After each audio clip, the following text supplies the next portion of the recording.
আল্লাহর নবী বয়ান দিচ্ছেন, হযরত ওমর বসা, হযরত আলী বসা, হযরত ওসমান বসা, হযরত আবু বকর বসা, কিন্তু কালো একজন মানুষ বসা। যুবক রে, আল্লাহর নবী বয়ান করে কালো মানুষটা জুর করে কাঁদতেছে। হযরত ওমর ডাকদা বলে, কি ব্যাপার কালো মানুষটা, তুমি কান্দো কেন? ওমরেরও জানা বাকি নাই, ওসমানেরও জানা বাকি নাই, হযরতে আলীরও জানা বাকি নাই, হযরতে আবু বকরেরও জানা বাকি নাই। নবী আমার কি বয়ান দিলেন, কিন্তু কালো মানুষটা জুর করে কাঁদতেছেন। এই কালো মানুষটা কেমন মানুষ ছিল? পয়গম্বর আরবি সাল্লাল্লাহু আলাইহি ওয়াসাল্লাম নিজেই বয়ান করেন, কালো মানুষটা এমন কালো মানুষ ছিল, শুধু একটু কালেমা পড়েছে, আল্লাহর নবীকে দেখে নাই। দেখার পরে যখন কালেমা পড়েছে, ফাঁকে থাকছে হাবশি দেশে বাড়ি ছিল। কালো মানুষটা এমন মানুষ ছিল, যেই কালো মানুষটা পর্যন্ত হাবশি দেশের লোকরা বলতো, কালো মানুষ বেলাল রে, তাড়াতাড়ি তোর কালমাটা ছেড়ে দে। এ বেলাল, তুমি যদি চাও তোমাকে আমাদের এই দেশের রাজা বানা দিব, ধন সম্পদের মালিক বানা দিব, সব কিছু তোমাকে বানায় দিব। বেলাল শুধু একটাই শব্দ বলতো, আহাদ শব্দ বলতো, আহাদ শব্দ বলতো। কিন্তু হাবশি দেশের লোকেরা হযরতে বেলালের জিহ্বার মধ্যে বাবলা কাটা ঢুকাইতো, বাবলা কাটা গাড়তো। এ মুসলমান ভাইরা, আমার যুবক ভাইরা, হযরতে বেলাল শুরু হয়ে গেছেন, কাঁদতেছেন।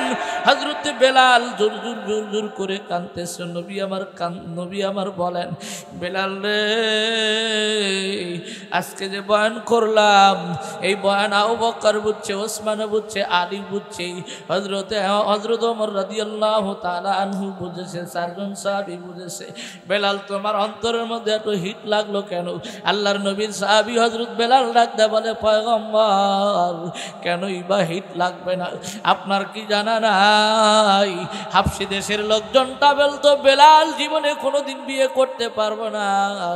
বেলাল কোনোদিন এত কালো মানুষের সাথে আসওয়াদুন শব্দ যাকে ব্যবহার করা হইতো, বেলাল রে, তোমার জীবনে বিয়ে নাই। হযরতে বেলালকে যখন রাস্তার লোকজন এরকম যখন তিরস্কার করত, হযরতে বেলাল চোখ দিয়ে পানি নিয়ে টপ টপ টপ টপ করে যখন পয়গম্বরের দরবারে যাইতেছেন, হযরতে বেলাল যখন পয়গম্বরের দরবারে গেছেন, বেলালের চোখ দিয়ে টপ টপ করে পানি পড়তেছে। আল্লাহর নবী ডাকতে বলে, বেলাল রে, কি জন্য তুমি কাঁদতেছো, তোমার কি হয়েছে? ইয়া হাবিবাল্লাহ, ইয়া রাসূলুল্লাহ,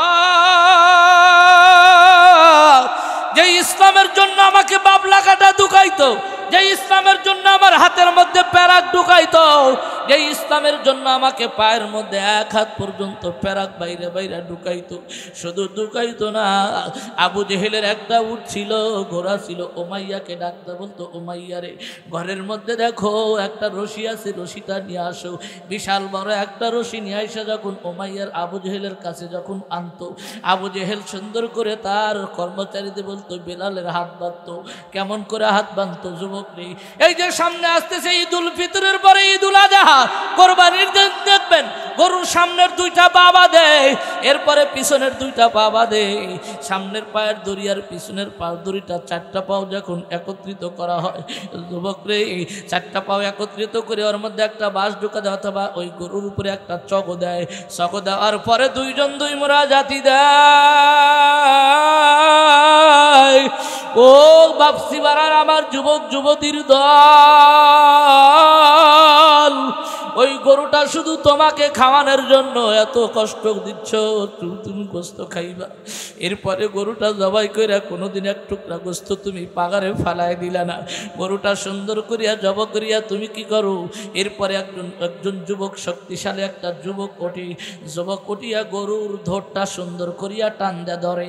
এরপরে ইমাম সাহেব বিসমিল্লাহ আল্লাহু আকবার বলে জব করে দেয়। যুবক রে, এরপরে বাসটা সরা দেয়, দড়িটাও খুলিয়ে দেয়। খুলিয়ে দেওয়ার পরে অনেক গরু খাড়া হয়, আবার অনেক গরু যুবক ভাইরা দাপাদাবি শুরু করে। কিন্তু হযরতে বেলালকে এরকম ভাবে বাঁধতো, বাঁধার পরে বলতো, উমাইয়া উটটা নিয়ে আসো বা ঘোড়াটা নিয়ে আসো। ঘোড়াটার সাথে যখন উমাইয়া যখন বেলালের চারটা পাও দড়ি দিয়া যখন বাঁধছে, ঘোড়ার সাথে বাঁধিয়া ডাকদা বলতো, শোনো, এই যে ঘোড়াটা তুমি 1 থেকে 1.5 কিলো গুড়া নিয়ে আসবা, তাও কেমন রাস্তা দিয়ে যাইবা? যেই রাস্তা দিয়ে সবে মাত্র মাত্র খোয়া ফলাইছে বেলাল রে যুবক রে শরীরের মধ্যে কাপড় নাই শরীরের মধ্যে ওই রকম বস্ত্র নাই শুধু বেলালের চামড়াগুলো পুরা খোয়ার মধ্যে যখন টানতো বেলালের খোয়ার সাথে চামড়াগুলো কি করতো চামড়াগুলো শিলা শিলা রক্ত বাড়াইতো যখন গোড়ার পরে যখন আবু জেহেলের কাছে যখন নিয়ে আসছে যুবক ভাইরা আবু জেহেল উপন্যাস করে বলতো কি ব্যাপার তোমরা একজন গোলামকে তোমরা এত কষ্ট দিলা বলে না না হযরত বেলালকে ডাকতা বলে বিলাল এখনো সময় আছে তুমি কি করো কালমা ছেড়ে দাও বেলালকে যখন চিৎ করে শোয়ানো হইল বেলাল ডাকতে বলে না বেলালের মাথাটা ইট দিয়া গুতাইতো বেলালের হাতটা এক ইট করে রাখতো আর এক ইট দিয়া গুতাইতো এ দোপাকান্দির যুবক ভাইরা তোমার আমার জন্য ইসলামের জন্য এত শাস্তি ভোগ করা লাগে না এত কষ্ট দেওয়া হয় না বেলালকে যখন চিৎ করে শোয়ানোর পর শাস্তি দিত পায়ের মধ্যে পেরাক ঢুকাইতো হাতের মধ্যে পেরাক ঢুকাইতো এরপরে যুবক ভাইরা লাশ মুহূর্তে যখন বলতো আবু জেহেল ডাকতে বলতো বেলাল এখনো সময় আছে কালমা ছাড়ো বেলাল যখন করিয়া যখন আহাত শব্দ উচ্চারণ করেছে হযরতে বেলালের জিহ্বাটা টান দিয়ে বাহির করছে বাহির করিয়া খপ করিয়া যখন আবু জেহেল জিহ্বাটা ধরছে জিহ্বাটা ধরার পরে এক হাত বেলালের জিহ্বার মধ্যে পেরাক ঢুকাইতো বাবলার কাটা ঢুকাইতো এই বেলাল ডাকটা বলে পয়গম্বর এত কষ্ট করে আমি ইসলাম ধরে রাখছি এরপরেও কিন্তু আমি ইসলাম ছাড়ি নাই ও বাক্সিপাড়ার আমার আম্মা জানেরা ও দোপাকান্দির আমার আম্মা জানের একটু দিলের কান্দা শুনবা আমার মালিক কিন্তু বান্দার বান্দির দিকে কুদরতি নজর দিয়ে আসে যুবক রে হযরতে বেলাল জোর জোর জোর জোর করে কাঁদতেছে চারজন সাহাবী চলে গেলেন পরের দিন আল্লাহর নবী চারজন সাহাবীকে ডাকে ওমর আবু বকর হযরত ওসমান হযরতে আলী কি ব্যাপার তোমাদের চারজনকে দেখা যায় কিন্তু কালো মানুষটারে দেখি না কালো মানুষটাকে তোমরা কই রেখে আসলা ওই সময় বয়ান করছি তিনি না কান্ত তোমরাও তো বুঝছিলা কিন্তু তোমাদের ওইরকম ব্যথা লাগে নাই কালো মানুষটাকে পায় না হযরতে বেলাল রাদিয়াল্লাহু তাআলা আনহুকে পাচ্ছে না আল্লাহর নবী ডাকতে বলে ওমর আলী ওসমান আবু বকর তাড়াতাড়ি যাও যাও আল মারউ মা মান আহাব্বা তিরমিজি শরীফের মধ্যে বলা হয় যার সাথে যার মহাব্বত তার সাথে তার হাসন নাসর হবে আমার কালো মানুষটা কই আমার কালো মানিকটা কই বেলাল একটু খুঁজে নিয়ে আসো নবীর চারজন সাহাবী যখন চতুর্দিকে খুঁজতেছে কিন্তু বেলাল রে পায় না বেলাল রে পায় না চারজন যখন নবীর কাছে চলে আসছেন পয়গম্বর বলতেছেন আবু বকর ওসমান আলী ওমর আমার ওই কালো মানিকটা কো হযরতে বেলালকে তোমরা কই খুঁজে আসলা যুবক রে হযরত ওমর একজন এত গরম মানুষ ছিল এত গরম মানুষ ছিল হযরত ওমরের চোখ দিয়ে টপ টপ টপ টপ করে পানি পড়তেছে কেন বেলাল ওমর তুমি কান্দো কেন হুজুর আপনি বেলালকে খোঁজার জন্য পাইছেন আমরা চতুর্দিকে তন্ন তন্ন করে খুঁজলাম কিন্তু বেলাল রে পাইলাম না দেখবেন ছোট্ট একটা বাচ্চারে যদি মার বাবা যদি না পায় ছোট্ট একটা বাচ্চাকে যদি মার বাবা বিকেলবেলা না পায় দেখবেন মা বাবার মন খারাপ চতুর্দিকে খোঁজা আরম্ভ করে অমুক আত্মীয় বাড়ি নানার বাড়ি ফোন দেয় মামার বাড়ি ফোন দেয় খালুর বাড়ি ফোন দেয় আত্মীয় স্বজনের বাড়ি ফোন আর ফোন মুসলমান ভাইরা আমার যুবক ভাইরা হযরত ওমর কাঁদতেছেন আবু বকর কান্দে নবীজির চারজন সাহাবী কাঁদতেছেন আর অনেক সাহাবী আছে আল্লাহর নবী ডাকতে বলে ওমর তোমরা কাঁদছো কেন হুজুর আপনি হযরতে বেলাল রে খোঁজার জন্য পাঠাইছেন বেলাল রে তো আমরা পাই না আল্লাহর নবী দুইজনকে ডাকলেন এইবার তোমরা দুইজন আসো একজন ডাক দিলেন হযরত আবু বকর আর একজন ডাক দিলেন হযরতে আলী রাদিয়াল্লাহু তাআলা আনহু একজন হলো কারণ নবীজির জামাতা হযরত আয়েশা হযরত ফাতেমা রাদিয়াল্লাহু তাআলা আনহার স্বামী আর একজন হলো কার হযরত আয়েশার আব্বা আবু বকর অর্থাৎ শ্বশুরের আল্লাহর রাসূলের শ্বশুর আব্বা আর হযরত ওসমান ছিল যুবক চারজন সাহাবী কেমন সাহাবী ছিল দুইজন ছিল বিটির জামাই, একজন ছিল শ্বশুর আব্বা, আর একজন ছিল আমার আল্লাহ রাব্বুল আলামিন বলেন পয়গম্বর তোমার পরে যদি কাউকে নবী বানাইতাম খত্তবের বেটা হযরত ওমরকে আমি নবী বানাইতাম। এমন চারজন সাহাবীর মধ্য থেকে দুইজন সাহাবীকে ডাক দিলেন হযরত আলী আর হযরত আবু বকর। দুইজনকে ডাকতে বলে যাও আমার বেলাল একটু খুঁজে নিয়ে আসো। দুইজন যখন খুঁজতে খুঁজতে খুঁজতে খুঁজতে অনেক দূর চলে গেছে, কিন্তু যুবক ভাইরা অনেক দূর যাওয়ার পর থেকে একটা জঙ্গল দেখা যায়। ওই জঙ্গলের মধ্যে যুবক রে কোনো বসতি বাড়ি নাই, কোনো ব্যবস্থা নাই। হযরতে বেলাল জোর জোর জোর জোর জোর জোর করে কাঁদতেছে। হযরতে আলী রাদিয়াল্লাহু তাআলা আনহু যা বুকের মধ্যে জড়ায় ডাকতে বলে এ বেলাল তোমার জন্য আমার শ্বশুর আব্বা বেকার হয়ে গেছে, তোমাকে দেখার জন্য চলো যাই চলো যাই। হযরতে আলী ডাক হযরতে যুবক রে হযরত আবু বকর ডাকতে বলে আমার বিটির জামাই আমার দোস্ত তোমাকে যাইতে বলছে। হযরত বেলাল বলে না না এই মদিনার মধ্যে নবী আর থাকবে না, আমি বেলাল আর ওই জমিনে যাইতে পারবো না। হযরতে বেলাল চোখের পানি ফালায়, যুবকরা যদি চোখে পানি না আসে মন রে বুঝাও এ মন তোর কি কবরে যাওয়া লাগবে না। যেই নবীর কোনো গুনাহ ছিল না ওই বেলাল ডাকতে বলে না আলী যাব না, আবু বকর রে যাব না। নবীজি এমন একটা বয়ান করলো যেই বয়ানের মধ্যে আমি দিশা পাইলাম নবী আর দুনিয়ায় থাকবে না। আমার আল্লাহ তাবারক ওয়া তাআলা হযরত জিবরাইল আমিনকে বানাইলেন। এ জিবরাইল আমার আল্লাহ জিবরাইলকে ডাকছেন, জিবরাইল চলে গেছে। জিবরাইল আমিনকে ডাকতে বলে জিবরাইল একটু জানা আমার বন্ধুকে দেখা আসো, আমার বন্ধুর কোন অবস্থা, আমার বন্ধু তো বয়ান দিল আর বেশি দিন থাকবে না, আমার বন্ধুকে দেখা আসো। জিবরাইল আমিন টুক টুক টুক টুক করে চলে গেলেন। যুবকরে কিতাবের মধ্যে লেখা হয় বাবে জিবরাইল নামক দরজা দিয়ে যখন জিবরাইল আলাইহিস সালাতু ওয়াস সালাম 22,000 বার ঢুকছেন, জিবরাইল আমিন যা যখন বাবরে জিবরাইল দিয়ে যখন রসুলের ঘরের মধ্যে প্রবেশ করবেন, আল্লাহর নবীর কাছে ছিলেন হযরত আয়েশা সিদ্দিকা রাদিয়াল্লাহু তাআলা আনহা। আল্লাহর নবীর কেমন যেন একটা মুখের মধ্যে কেমন যেন একটু যুবক ভাইরা কেমন যেন লাল বর্ণ হয়ে গেছে। হযরতে আয়েশা ডাকদা বলে কি ব্যাপার পয়গম্বর এতক্ষণ আপনি হাসি খুশি ছিলেন, আপনার শরীরে অল্প একটু জ্বর এরকম করতেছেন কেন? আয়েশাকে ডাকদা বলে আয়েশা তুমি একটু অন্দর মহলে যাও, জিবরাইল আমিন আসতেছে। হযরত জিবরাইল আমিন যা সালাম দিলেন আসসালামু আলাইকুম ইয়া হাবিবাল্লাহ, আসসালামু আলাইকুম ইয়া নবী আল্লাহ, আসসালামু আলাইকুম ইয়া শফি আল্লাহ, আসসালামু আলাইকুম ইয়া ইয়াসিন। এ যুবক ভাইরা আমার নবীর নাম ইয়াসিন একটা নাম ছিল, আমার নবীর 100 নাম ছিল, হাজার হাজার নাম ধরে আল্লাহ পাক ডাকতেন। যুবকটাই হযরত জিবরাইল আমিন যা যখন সালাম দিছে, সালাম দিয়ে একটা কথাই বলছেন ইয়া হাবিবাল্লাহ ইয়া রাসূলুল্লাহ, হুজুর আমি আসি নাই, আল্লাহ পাক আপনার কাছে আমাকে পাঠাইছে, আমাকে এই জন্য পাঠাইছেন আপনার হিকমত কি আপনার কৌশল কি, আপনি কেমন আছেন আল্লাহর দোস্ত আল্লাহর বন্ধু ও আল্লাহর নবী গো আপনি কেমন আছেন, আপনাকে দেখার জন্য আল্লাহ পাক আমাকে পাঠাইছে। ও আমার তোবাকান্দির যুবক ভাইরা, বাক্সি পাড়ার যুবক ভাইরা, বিস্তারিত বলার সময় নাই, যুবক ভাইরা একটু দিলের কান্দে শুনবেন।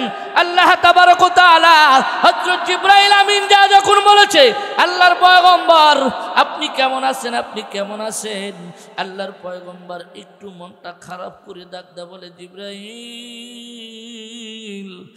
আমার অবস্থা বেশি ভালো না। হযরত জিবরাইল আমিন চলে গেছেন, আল্লাহ পাক ডাকলেন জিবরাইলকে, জিবরাইল আমার দোস্ত কোন অবস্থায় আছে, কেমন আছে? আল্লাহ গো আল্লাহর নবীর অবস্থা বেশি ভালো না, আল্লাহ তোমার নবী একটু অসুস্থ।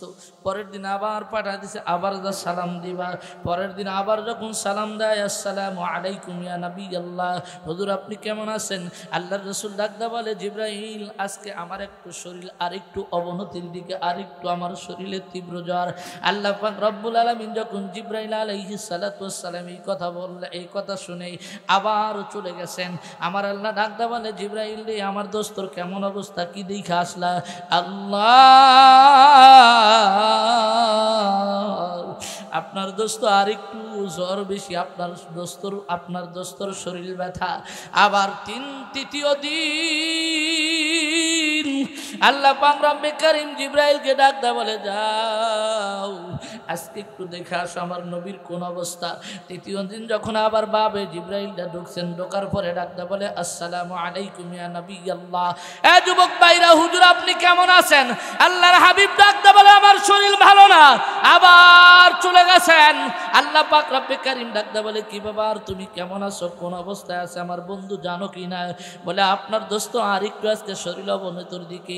আমার আল্লাহ তাবারক ওয়া তাআলা এবার ডাক দেয়া বলে, জিবরাইল আজকে একা যাইবা না, আজকে তোমার সাথে আর একজন আমি মেহমান পাঠাইবো, তার নাম আজরাইল।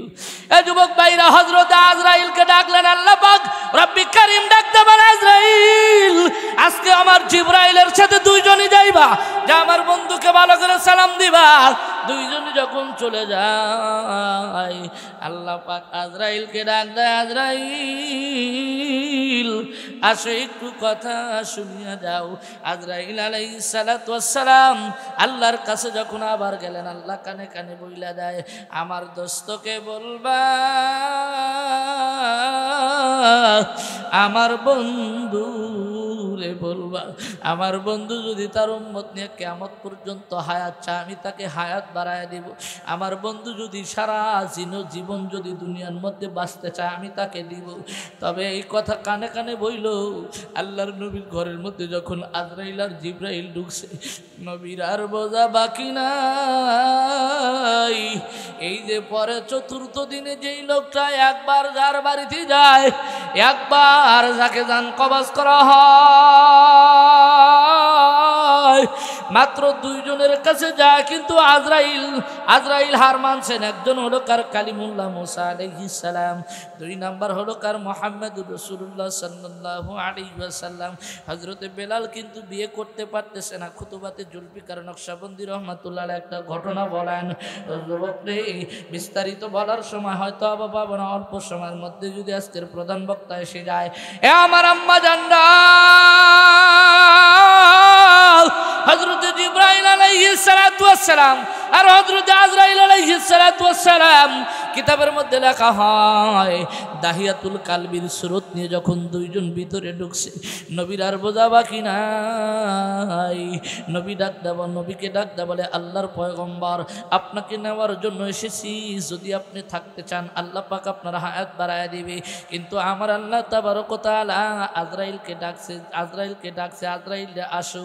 আবার যখন চলে যায়, যখন মুসা আলাইহিস সালাতু ওয়াস সালামের কাছে জান কবজ করার জন্য গেছিলেন, মুসা আলাইহিস সালাতু ওয়াস সালাম কান বরাবর, নাক বরাবর, চোখ বরাবর এমন একটা বক্সিং মারছিলেন, যুবক রে এত বড় বিশাল আকৃতির মানুষ মুসা কোনোদিন দেখে নাই। আজকে যদি আমার জানটা কবজ করিয়া নেয়, আজরাইল তাড়াতাড়ি চলে গেছিল, আল্লাহ গরু নিয়ে যাও। একটা গরু নিয়ে গেছেন। আল্লাহ পাক রব্বে কারীম ডাকদা বলে, আজরাইল রে এইবার তুমি তাকে বলবা মুসা আলাইহিস সালামের হাতটা যেন গরুর উপরে রাখে। আমি আল্লাহ ওয়াদা দিলাম, আমি আল্লাহ বলে দিলাম, মুসা আলাইহিস সালাম যদি হাতটা যদি ওর উপরে রাখে, ওই পশমের উপরে রাখে, হাতের নিচে যতগুলো পশম পড়বে, আমি আল্লাহ মুসা আলাইহিস সালাতু ওয়াস সালাম প্রত্যেকটি পশমের বিনিময়ে 1 বছর করে হায়াত দিব। এ যুবক ভাইরা, যখন এই কথা বলছেন, মুসা আলাইহিস সালাতু ওয়াস সালাম ডাকদা বলেন, ভাই আজরাইল হাত দিলাম, পশম বাইলাম, এরপরে কি আমাকে হাত দেওয়া হবে? আজরাইল আলাইহিস সালাতু ওয়াস সালাম ডাকদা বলে, মুসা এরপরে হলো কার দোপাকান্দি কবরস্থান, বাক্সিপাড়া কবরস্থান। মুসা আলাইহিস সালাতু ওয়াস সালাম ডাকদা বলে, ভাই আজরাইল আমি আর থাকতে চাই না, আমারে নিয়ে যাও। যুবক রে, আল্লাহর নবী মুহাম্মদুর রাসূলুল্লাহর জানটা যখন কবজ করবেন, দেখেন কি মারাত্মক ঘটনা। হযরতে বেলাল কিন্তু বিয়ে শাদী করতে পারতেছি না। বেলালকে ডাকদা বলে, তুমি একজন কালো মানুষ, এত কালো মানুষ কোনোদিন বিয়ে শাদী করতে পারবে না, আমার এই এলাকার মানুষ কেউ তোমার সাথে বিয়ে দিবে না। হযরতে বেলাল নবীজির কাছে গেছেন কান্না জড়িত কণ্ঠে, নবী আমার দিশা পাইছে, বেলাল কোন কারণে আসছে? আল্লাহর নবী ডাকতে বলে, বেলাল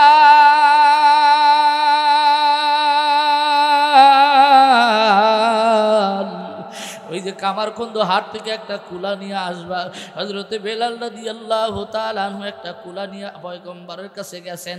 কুলার মধ্যে নবী আমার আখিরি জামানার পয়গম্বরের হাত দিয়ে দিছেন, বেলালের শোনো, তুমি বিয়ে করতে পারবা না, এলাকা মানুষ যাই বলুক ওটা আমার দেখার বিষয় নাই, তবে আজকে তোমার বিয়ার ঘটক হইলাম আমি। এই বাচ্চা বর্তমান যিনি পৃথিবীর বর্তমান যিনি এই দেশের বাচ্চা, ওই বাচ্চার একটাই মাত্র রাজকন্যা, ওই কন্যার সাথে তোমার বিবাহ। সুবহানাল্লাহ বলেন। এ আমার আম্মা জানলে একটু দিলের কান দিয়ে শুনবেন। কুতুবাতে জুলফিকার নকশবন্দি রহমাতুল্লাহি আলাইহি লেখেন, যুবক ভাইরা, আল্লাহর বান্দা, দুনিয়ার মধ্যে ধন সম্পদের অভাব ছিল না, টাকা পয়সার অভাব ছিল না, কিন্তু যুবকরা শোনেন, সন্তানের যদি কোনো অসুখ হয়, মায়ের বাবার চাইতে মা বেশি পাগল হয়। কথা বলেন, জোরে কথা বলেন। বাবার চাইতে মা কিন্তু বেশি পাগল হয়। কেন পাগল হয়? 10 মাস 10 দিন পেটের মধ্যে মা বোঝা বহন করছে, বাবা কিন্তু অতটুকু কষ্ট। জোরে বলেন। খুতুবাতে জুলফিকার নকশবন্দি রহমাতুল্লাহ আলাইহি তার কিতাবের মধ্যে লেখেন, আল্লাহর বান্দা অসুস্থ হয়েছিল, অনেক জমি জমা বিক্রি করে তাকে চিকিৎসা করেছে, একটাই মাত্র বেটা তাকে বিসিএস ক্যাডার বানাইছে, উচ্চ পদের একজন শিক্ষিত বানাইছে। বড় ছেলে যদি শিক্ষিত হয়, মা যদি অন্যের বাড়ি চাকরানির কাজ করে, ঝিয়ের কাজ করে, ওই ছেলে আর মা বাবার কোনোদিন খবর। আপনাদের কামারখন্দর মানুষ নাই আমি জানি। এ মুসলমান ভাইরা, আমার যুবক ভাইরা, কিতাবের মধ্যে লেখা হয়, এই ছেলেটা যখন বিসিএস ক্যাডার হয়েছে, বড় একজন শিক্ষিত হইল, বাবা দুনিয়ার থেকে চলে গেছেন, কিন্তু ছেলেটা ঢাকায় যা একটা বড় একটা অফিসারের চাকরি নিয়েছে, চাকরি করে একটা মেয়ের সাথে যে কোনোভাবে বিয়ে শাদী হয়ে গেছে। যুবক রে, যখন যুবকের যৌবন থাকে না বিবির কাছে, তখন আর কোনো দাম থাকে। যৌবন শক্তি যদি ফুরায় যায়, বিবির কাছে আর কোনো মূল্য নাই। কিতাবের মধ্যে লেখছেন, আল্লাহর বান্দি কি করলেন? খুতুবাতে জুলফিকার নকশবন্দি রহমাতুল্লাহ আলাইহি কিতাবটা আমার মসজিদ আছে, ডিগ্রি কলেজ মসজিদে, মাদ্রাসায় আছে। যুবক ভাইরা, জাস্টিস তকি উসমানী লেখক। এ মুসলমান ভাইরা, আমার যুবক ভাইরা, কিতাবের মধ্যে লেখা হয়, আল্লাহর বান্দি 22 বছর ধরে তাহাজ্জুদের নামাজ কামায় দেয় না, কিন্তু আল্লাহর বান্দি সারাদিন যুবক ভাইরা ভিক্ষা করে, রাত্রেবেলায় ঝুপড়ির মধ্যে ইবাদত করে। একটাই মাত্র শুধুমাত্র বাড়িটা ছিল, বাড়িটা বিক্রি করে খাইছে। এরপরে যা একটা জঙ্গলের মধ্যে একটা ঝুপড়ি তুলছে, ঝুপড়ির মধ্যে রাত্রেবেলায় ইবাদত করে, আর দিনের বেলায় ভিক্ষা করে। দিনের বেলায় যা কিছু টাকা হয় ওটা গোছায়, আর রাত্রিবেলায় তাহাজ্জুদের নামাজ পড়িয়া আল্লাহরে ডাক দেয়, আল্লাহ